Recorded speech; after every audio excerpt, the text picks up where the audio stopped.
So if you see an attractive woman walking down the street, are you going to think that woman is more attractive than Vanessa is?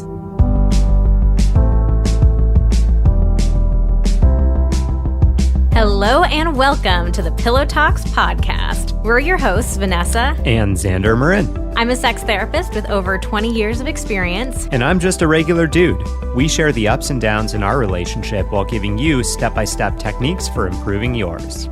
Make sure you subscribe for your weekly double date full of totally doable sex tips, practical relationship advice, hilarious and honest stories of what really goes on behind closed bedroom doors, and so much more. It's the sex education you wish you'd had. Today, we are getting into the hearts and minds of men. Ooh. And answering the question, what do men really think?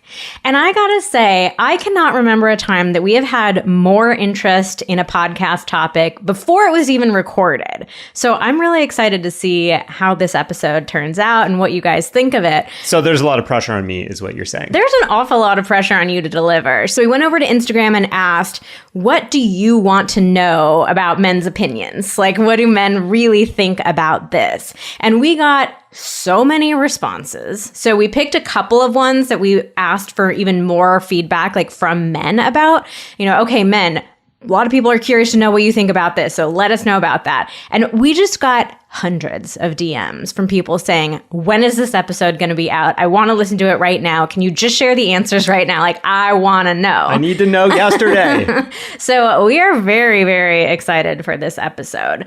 And we're in particular going to be talking about a lot of concerns that women have about what men think. Like when we put that question up initially, we weren't really thinking about it in terms of gender, but by far and away, the responses that we got were from women. So there is going to be a bit of a bent to the episode in that sort of way. So we're going to be talking about things like pubic hair, vulvas, so many questions about vulvas, all the things about vulvas, cellulite, and so much more. But we're going to make you wait just a little bit longer to get those answers because I have to give you the review of the week. So this week's is titled Gym Thursday. Intriguing. I'm not sure where this is going. Hello, you two. I abso-freaking-lutely love your podcast. I always look forward to a good workout, but Thursday workouts are definitely my favorites. I always feel extra motivated when I listen to a new show. I laugh while lifting, smile while squatting, and anxiously await bedtime to practice what I learned with my beautiful wife of 25 years. Oh my God. Oh, I love this. This is amazing. We've always had an amazing sex life, and it's still going strong. We have so much fun in bed. I don't just compliment more, I compliment better. Her body just does it for me. Oh. She gets all 5 of my senses going. This is a review for his wife, too. I know. I hope she's reading it. Your podcast has really brought out a different side of me, which in turn has brought out a different side in us. We still kiss like we're teenagers, hold hands like we're dating, and look at each other like we're star-crossed lovers. Oh, my God. I'm not sure if the star-crossed lovers is actually... I think that's actually not the greatest thing, right? It means that, like, you can't quite get to each other. No, I think star-crossed means, like, you're... Actually, I have no idea what star-crossed is. Someone tell us, where the hell does star-crossed come from? Like... The stars were in alignment with you guys meeting each other. Okay, I don't think it means like you're like a Romeo and Juliet. Like I feel like I only hear star-crossed lovers in the context of like Romeo and Juliet, or like they couldn't quite get to each other, but they were perfect. All right, I'll continue. She rocks my world. Listening to the two of you has really done wonders and has kept our relationship from going stagnant. Greatly appreciated. Vanessa, keep laughing. Xander, keep making Vanessa laugh. I love having sex with my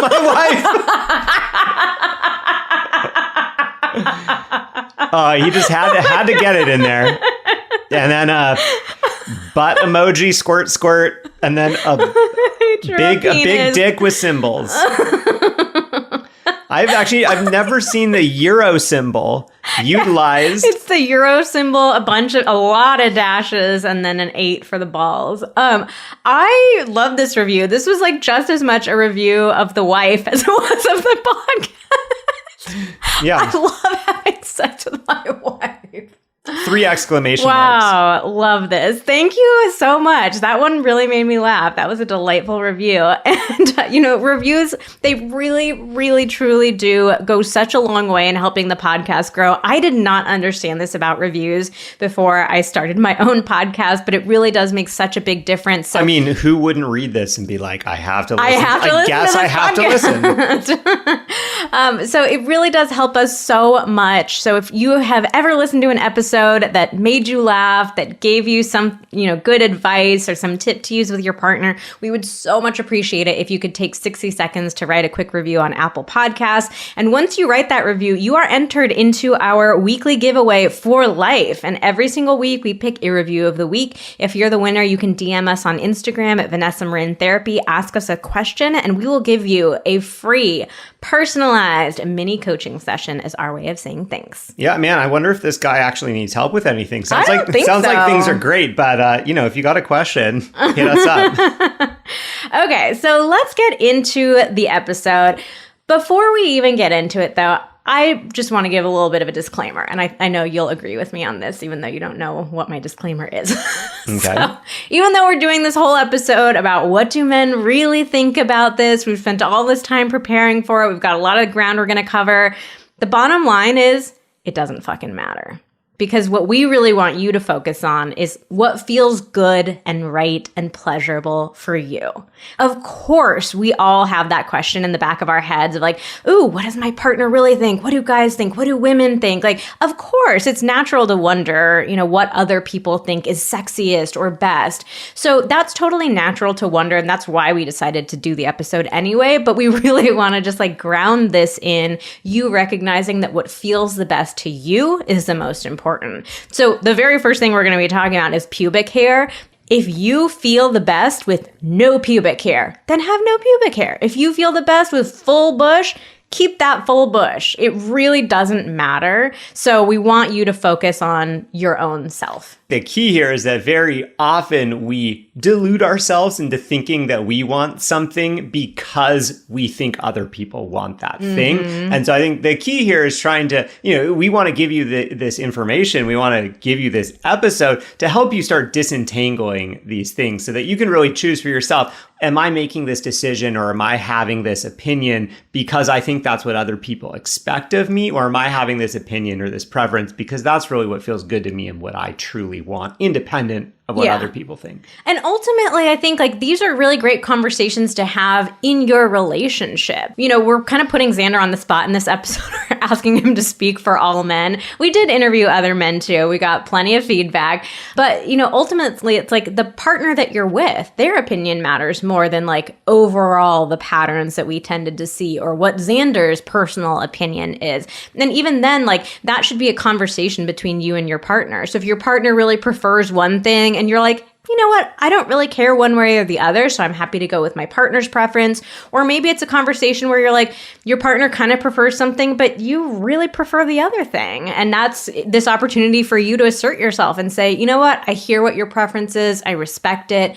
Because it's my body or because it's this thing involving me, I'm going to choose to do this. But still, it's an opportunity for a really healthy conversation. So that's the disclaimer before we get into all of it. Okay. And then it's my turn to give a disclaimer. Ooh, okay. Which is that double disclaimer. As much as I might joke about it or would like to, no, I don't even want to, but I cannot speak for all men.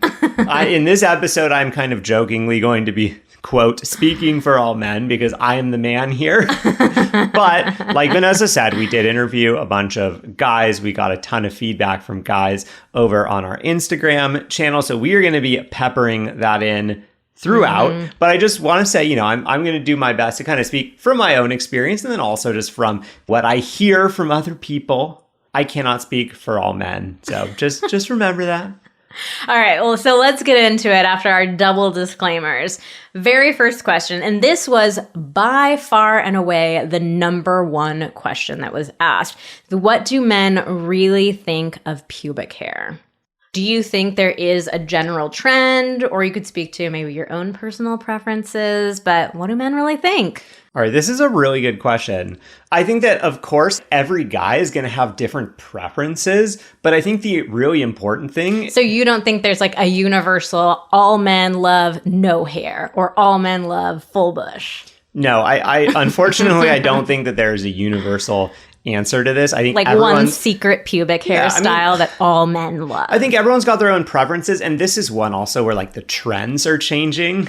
You know what that sounds like? You know that like chum at the bottom of really weird news articles, like one weird trick to cure belly fat. Oh yeah, it's like one secret pubic hairstyle that drives all men wild. Yeah, I mean, I think that this is just like clothing. Trends change over time, and the trends are informed by like what we see on TV and in the media and that kind of thing. So I think the same is probably true for this. Okay, what do you think the pubic hair trends are right now? Oh my God, I'm so out of the loop on this. I have no idea. What are they? You tell me. Well, apparently the trends are swinging more back to a fuller, more natural look. Yeah, okay. So after many, many years of like Brazilians taking it all off. The key is that whatever you do is like own it. Confidence. You choose a style that feels good to you and do it confidently. Take off your pants, take off your underwear confidently and just be like, this is hot. This is what I got. I wish we were recording your little reenactment of this here. This is what I got. Okay, well, let me ask you this question. Go back to your dating days. And let's say you're hooking up with a woman for the first time. She takes her pants off and it's just like a totally different pubic hairstyle than you were expecting or than what your preference is. Would you ever not hook up with somebody because of that or be like wildly turned off in the moment because it was like the wrong pubic hairstyle? No. Absolutely not. Okay, now I wish you were recording your face. You're like looking at me as if this is one of the dumbest questions I've ever asked you. But I think a lot of women are worried about this. They're worried about like, what if my partner doesn't like it and they're turned off by it? Have you ever been like wildly turned off by pubic hair? No, I've never been wildly turned off. Honestly, I think that there's something kind of exciting about seeing what you're gonna get. Oh. You don't know. I mean, I don't know. It's been a very long time since I was just thinking in the back of my head, like, oh, people are gonna think we're in an open relationship. Xander's all excited, seeing what he's gonna get. We're not. But it's like opening up a Christmas present. Oh you don't know. You might shake it a little bit. You might have an idea. Shake it. I don't know. Shaking over here. I just mean like, if you've been doing some like, you've been a little handsy, you might have an idea of what you're going to get. And then, you take it off and it's like, oh, okay, this is what we're working with. All right. Well, so we knew because this was such a popular question, like we knew we wanted to get more feedback. So we put a question box up on Instagram and we asked men, like, how do you really feel about pubic hair? What's your preference? Here are a couple of responses that we got back. It's a sexy little forest, and I want to go for a hike. Winner right there. What a great response. Don't care at all. This decision is totally up to the woman. And it's easier to find things and see things when there isn't any hair. So that was just 3 random examples that we pulled. There was an incredibly wide spectrum of preferences. There really was like no one answer that seemed like it was the most popular or the most common. It was really all over the place. But I will say like most men in general said something about like, I really don't care that much. Like if you're asking me what is my absolute preference, here's what it is. But kind of like what you were saying, like I'm not turned off by pubic hair. I'm open to like a wide variety of things. The advice that I tend to give women, you were talking a minute ago about like figure out what you want and what feels good for you and like just be confident in it. And I think a lot of women don't have that confidence yet. And that's why we're seeing this question so much. It's like we just want to have somebody else tell us the answer. So the advice that I often give to women is like experiment with your pubic hair, like just like you would with the hair on your head. Like, what looks good to you? What do if you look in the mirror at yourself? Oh, now we've got some leg spread right over here. Yeah. What do you think looks good to you? So I would say like mix it up. So if you've always let it, just be natural, try trimming it. Try getting a bikini wax and getting like the sides taken off. Try just once getting all of it taken off. If you have had it all taken off for years, try letting it grow out for a little bit. Like mix it up and try to get a sense of what feels the best to you. And not only like what do you like the most aesthetically, like how do you like it to look, but also what physically feels the best. So some women really like, well, I'll say people of all gender, some people really like having pubic hair because it gives a little like, you can play with it, you can kind of tug on it, give a little extra stimulation. It makes them feel really sexy. Some people don't like having any pubic hair because for them, it feels like the sensation's amplified. They feel like that direct skin to skin contact. So get a sense of like, what do you like the look of and what feels the best to you. Yes. But I think it is really worth experimenting and trying out a few different things. And I will also say, I think in general, even if you choose to leave all of your hair and like not get any waxed or shave or anything like that, like for people of all genders, trimming it can be a nice courtesy because if oral sex is a part of your sex life, it can be a little bit harder to maneuver around a lot of pubic hair. So I'm not saying that everybody has to get a Brazilian and take everything off, but it can be easier if you just sort of trim it down a little bit and you can just use like a pair of what am I trying to say? Bathroom scissors? What are those called? Like scissors? Little, yeah. Shear? Wait, Shear. I don't know. What are you talking about? Like the like little scissors that we have in the like bathroom? your little beard trimmer scissors. I don't know what they're called. They're like just small scissors. Don't use your office scissors or like your kitchen shears, I don't know what Vanessa's I'm saying. little scissors.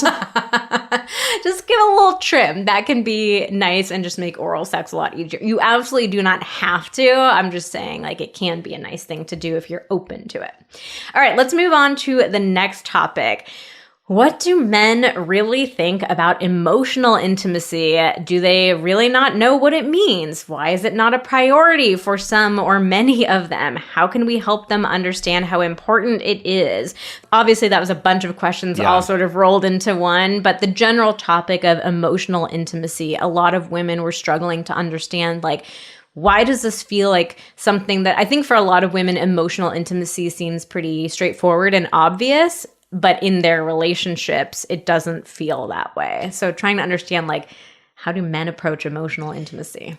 Yeah, let's peel this back a bit. This is a tough one. So I think that, and we've talked about this a lot, I think, in various podcast episodes, and we talk about this a lot on Instagram. I'm sure we've talked about this a lot on YouTube as well. I think in general, men tend to be socialized to undervalue emotional intimacy, or at worst, to think that emotional intimacy is weakness in some way. I think that there's this idea that, emotions are for women and like logic or being rational is for men. Problem solving. Problem solving is a male thing. And then we tend to idealize as males other guys that are the strong, silent type. Like people that don't let their emotions get the better of them. We just hold it all inside and we barrel our way through life and we hold it all together.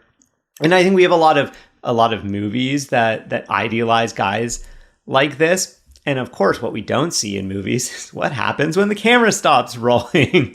Like, how does bottling up your emotions really impact you in the long run? I think a lot of us start to realize over time that we actually don't feel very good when we try to do this. Yeah, I think it's really important to point out that this is incredibly harmful socialization that men get, believing that emotional intimacy is weakness. They're not allowed to show that. Like the reality is we all have emotions. That's being human, is having emotions. And if you spend your entire life being taught that something that is just inherently a part of you is a bad thing that you should not have, like that's an incredibly painful experience. So even the guys who seem like they really have it all together and they're tough and they get through things and they're stoic, like they are hurting inside. I promise you that. Oh, yeah. And I mean, often, what you see is when you bottle up emotions, they come out, they spill out uncontrollably in other ways. So very often that'll come out as anger or aggression. And in reality, that's just misplaced emotion. Sadness or sorrow or fear that you're bottling up. And like, it's like if I'm trying to think of something that has a lot of pressure. Like if you shake up a soda bottle and you keep the top on, like you're gonna that's a good comparison. You're gonna feel that like, there's no more air in here. Like there's a lot of pressure. And all of a sudden, like at some point, it will burst. It will burst. It won't just go back to normal on its own. Yeah. So that's one thing to consider. Now, when it comes to emotional intimacy in relationships, I mean, I can speak from my own experience here. If I think back to other relationships that I've had, you know, as I was growing up, if I think about the times where I felt really kind of emotionally intimate or vulnerable, they oftentimes were when I was having sex or right after I was having sex. I think that men very often tend to get this idea that, okay, well, sex is the one time where I'm allowed to show emotion, where I'm allowed to be close or intimate or vulnerable with someone, or maybe, you know, right afterwards, like right after you have an orgasm, oftentimes you let your guard down. You feel really good. You feel really safe. I mean, like, I have memories, when I'm like getting into a new relationship with you or with other people in the past, when you first start having sex with someone afterwards, just kind of lying there being like, oh my God, I feel really safe with this person. I feel like I could share anything right now. And then, that kind of afterglow wears off and you're like, oh God, I've almost said this or I almost said that. And you're like, oh my God, I better tighten it up. Oh, tighten it up. But yeah, and we hear this from men all the time, that it's like the way that I want to feel emotionally closer to my partner is through having sex with them. And so I think that women, I assume, consider sex as an emotionally intimate thing, but also all kinds of other things as emotional intimacy. And oftentimes what we hear is that it's like, okay, yeah, sex is an intimate thing, but when we don't have a baseline level of an emotional intimacy through other stuff like conversation, being together, like spending quality time together, etc., then it's like, well, it doesn't feel like we can really have that much emotional intimacy when we're having sex. So it's sort of like this misunderstanding between men and women, of men being like, I need to just be having sex with you in order to have that emotional intimacy, and women being like, okay, well, like, we're having sex, but I can't really feel that emotionally intimate with you because we don't already have it. And so I think it's just this unfortunate misunderstanding and kind of like butting of heads.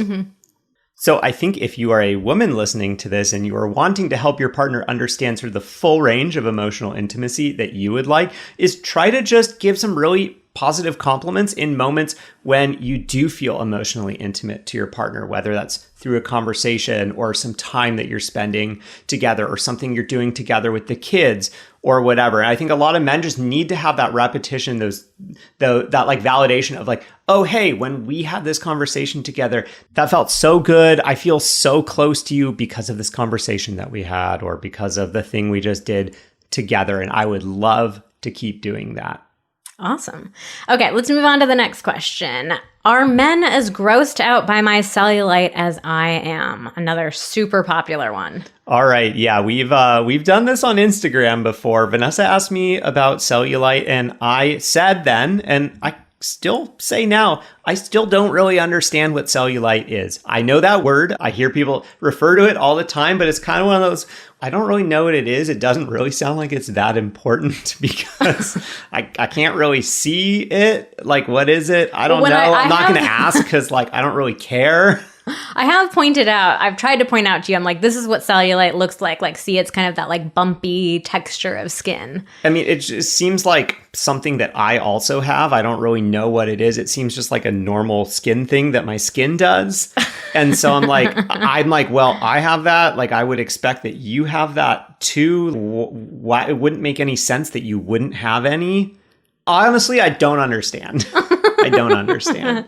Well, there are a lot of men out there who agree with you. By far and away, the responses that we got when we put up our question box on Instagram were no, just flat out no, we're not grossed out by this. So we heard responses like, it's natural, everyone has it, I have it, it's a part of life. A lot of guys said, I do not notice it. A lot of guys like you don't even know what it is still. Didn't I actually compliment you? Yes. I like touched a part of you and I was like, oh, I love this. And you were like, oh my God, it's my cellulite. And I'm like, oh my God, I don't know what that is. It was, but I know I like this part of cellulite on my butt. You were like touching it and you're like, oh, this is so cute. You have dimples here. And I was like, dimples? What is he talking about? And then it took me a second. I was like, oh, that's my cellulite. But you were like, yeah, delighted by it. You're like, that's this is so your skin. cute. Your skin. is what you're saying. It's your skin. It's your butt. It's my butt. It is my butt. Okay, this next question was one that came up a lot, and we want to make sure that we talk about this really sensitively because there are a lot of different dynamics that get wrapped up in this. So a lot of women wanted to know, do men really care how many people a woman has slept with? And so I want to name a few things here. We definitely have really different societal expectations of men versus women when it comes to sex. Like men are celebrated for having a lot of partners, and it's like a great thing for that, but women, we have to walk this incredibly narrow line of like, we don't want to be prudes, but we also don't want to be too sexual. And so it's really easy for women to be labeled as like sluts or promiscuous and sleeping around, that kind of stuff. And I can speak for this myself too. Like I've felt that tension, during my single days of like, I want to make my own decisions about who I sleep with. And at the same time, like, of course, I have this socialization that I've gotten my entire life in the back of my head telling me, like, don't have too high of a number. And the other wild thing about this is that if you're, you and I like met each other pretty early in our lives. Yeah. So our numbers are relatively low. But if you are, if you're dating around in your 20s, like your number gets high very quickly. Yeah, there's right? nothing you can do about that other than being like, I'm just not gonna date. I'm not gonna have sex. I mean, if you sleep with like one new person a month, which is like, that doesn't seem like that much, but you're getting 12 people a year. And if you've got, a decade or 2 decades of dating, like the number gets big really quickly. So yeah, I just want to, speak to all of that because this is one that I really go back to the bottom line of like, who the fuck cares what guys think? Like what matters is that you feel comfortable with your own number. You feel like I made decisions that, overall felt good and I, felt good and safe to me. Like I'm just taking over this one. Sorry, babe. I'll say for myself, like of the people that I slept with, there are definitely people that I can look back and think like, with hindsight, looking back, maybe I wish I hadn't slept with that person because it didn't end up being a good experience. Or it's like we all have that, Same. right? Oh, yeah. So I'm not saying that everybody has to feel like 100% about all of their decisions, but overall, I have this sense of like, you know what? I feel like I made good, healthy decisions for myself. So yeah, all that being said, let's get your specific opinion on, do you care about how many people a woman has slept with? No, I really don't care. Okay. I really don't care. I will say, I think that there are a lot of men out there who do care, and I think there are a lot of men out there who are assholes. to be super frank about it. And I think there are a lot of men that have a lot of their own insecurities around this, and I think that 99% of the time, if this concern is coming up for a guy, it's his own insecurity coming up. It's this feeling like, oh, well, I need to be better at sex than my partner because that's my job as a man. Like I need to show her, to show her how to have good sex. And if she's had more of it than I have, then she can't, then I can't possibly be better than her. Yeah, it's like an ego thing. And I think this is something where it's like, if a guy cannot get past this, he's not a good guy for you. Yeah, if a guy's going to make you feel ashamed or embarrassed about your number, he does not deserve to sleep with you. No. Absolutely not. So we pulled this one on Instagram, and most men, the vast majority of men, said that they really didn't care. There were some men who said they did care for like religious reasons. There was kind of some judgment that came in around that. But a lot of men said, it's hypocritical for me to judge a woman based on her number. Like, I don't want to feel judged for my number. I'm not going to judge her. All right. I could say so much more about this one, but we have so many other big topics. So let's cruise along into the next one. So one woman wrote, I'm concerned that my man is often comparing me to other women and that I will never be enough. Do men do this? All right. So I've got a controversial take here. Oh, okay. So my take on this is, yes, men notice other people. Everybody notices other people. We don't go blind the second that we get into a relationship. It's part of being human. We have eyes, and even if we don't have eyes, we have ears. We have all kinds of ways of perceiving the world around us and like noticing what is in that world, whether there's people or inanimate objects. Oh, I hear that woman over there. Yeah. Okay. So yes, we notice. I think when it comes to the comparing, I think that is very often, the majority of the time, that is something that the woman is doing. So men notice, women compare. Yeah, and just like I was saying in the last one, there are a lot of guys out there who are assholes, who don't deserve to be with you.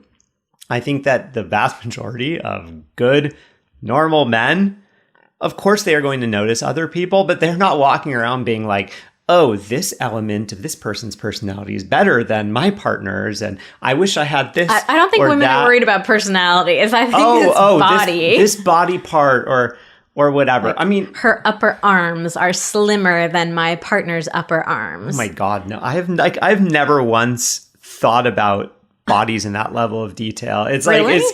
Or like she has a thinner waist than I do. I mean, people are different. Like people are different, and that's life. My mind just doesn't work in that way. You're not like picking apart body parts. And because it's interesting to ask you this, because I think a lot of women, we do this so easily and so quickly of like, oh, her thighs are thinner than mine, or she has a rounder butt than I do. Her hair looks thicker than mine does. Like it's very easy for us to like go through a woman's entire body and compare like feature by feature. Yeah, I feel like I just don't really like take in other people feature by feature. It's kind of like, oh, that person's attractive. Often, it's usually, if I think about it, usually it's you who points out someone's body part to me. You'll be like, oh, look at her butt. And I'll be like, she's attractive. And I'll be like, oh, like specifically at her butt, like, oh, okay, I guess her butt is big. But I just don't, I don't know. I perceive things more as a whole. And it's like, okay, yeah, people are attractive. Like that's how life is. So if you see an attractive woman walking down the street, are you going to think that woman is more attractive than Vanessa is? And I know that objectively there are millions of women in the world who are more attractive than I am. But I'm curious, do you think about it in that way? I mean, so much of my attraction to you is based on non-physical things. Like we've been together for pushing 15 years. Like it is, if it was purely a physical thing, like I wouldn't be getting married. Like I wouldn't be getting married. I'm going to keep pushing you on this. Okay. Jennifer Lopez is walking down the street. Are you going to think Jennifer Lopez is hotter than Vanessa? Or are you just going to think Jennifer Lopez is hot? I'm going to think Jennifer Lopez is hot. I'm glad I'm with Vanessa because I'm sure Jennifer Lopez is a pain to be with in real life. Full permission to leave me for Jennifer Lopez. She is amazing. She looks incredible. But no, here's the thing: is like I love you. I know you. I know your personality. We have so much history together. I'm not just going to up and leave you for somebody else. I don't know so much stuff about them. Okay, but I'm really trying to push you on the comparison aspect of it. I know you're not going to go like leave me for somebody, but like, does your brain work that way of comparing like she's more attractive than Vanessa? No. Okay. All right. Well, speaking of specific body parts, we had a lot of questions about vulvas. Okay. A lot of women, we're socialized our entire lives to be embarrassed of our vulvas, to think that they are weird looking, they're smelly, they taste bad, they're generally icky. And so a lot of us have a hard time wrapping our heads around how men could not think the same. So we got a lot of questions about vulvas, but one of the most common ones that came up was around the smell. A lot of women were like, men have to think that vulvas smell bad, right? No. Just no. Just no. Just no. Just no. I mean, look, I think that this is tricky because the way you word it, is it unpleasant that like gives an implication, I guess, that like it should be pleasant. The reality is our bodies don't smell like roses. Mm-hmm. And also everyone's idea of what a pleasant smell is it an subjective. Enjoyable smell to you? Yeah, it's an enjoyable smell to me because it has all kinds of associations with really hot and sexy things. Like it's something I've been thinking about since puberty. Mm-hmm. And, I have that smell has the, experiential associations with fun stuff. Fun stuff. The smell is sexy leads stuff. To fun stuff. Okay, so the men on Instagram were wildly in agreement with you. Men love vulvas. straight men love vulvas. I think this is something that we women who sleep with men really need to get into our heads. Men love vulvas. Maybe that should be the title of this episode. Just men love vulvas in all caps. Yeah. So it was interesting, like the majority of the responses that we got on Instagram, it wasn't even like men being neutral about it. Like, it's fine. No, like we're not, it's not unpleasant. All the responses were men actively talking about how much they love the way that vulvas smell and look and taste. We had responses like, never met one I didn't like. I love that. Can't get enough, and fabulous, fantastic, perfect. And going back to the pubic hair thing, a lot of men said that they liked women that have some pubic hair because pubic hair can make the vulva smell. It kind of like disperses the smell a little bit. So it's not that pubic hair makes vulvas smell stronger. It just like, it can have a different sort of scent experience to it. So a lot of men called that out. But I want to ask you like kind of a follow-up question. Like, what about the way a vulva looks? What about the way it looks? All right, let me be really clear about this. If you are attracted to women, you're going to like the way a vulva looks. Like, what do you think is going on in a guy's head, a straight guy's head? He's like, I really want to fuck that vulva, but it's so gross. I'm not sure if I can do it. Like, that sounds like what? Like, come on. I want to fuck it, but it's so gross. I know, I want to fuck it, but it's so gross. That would feel. Or like, I want to fuck it, but it's so neutral. It's so neutral. I mean, that sounds like it'd be a real conundrum for a man. Like, I just want to fuck it so badly, but it's so gross. Like, do you think you'd still do it anyways, even if it was gross? Probably not.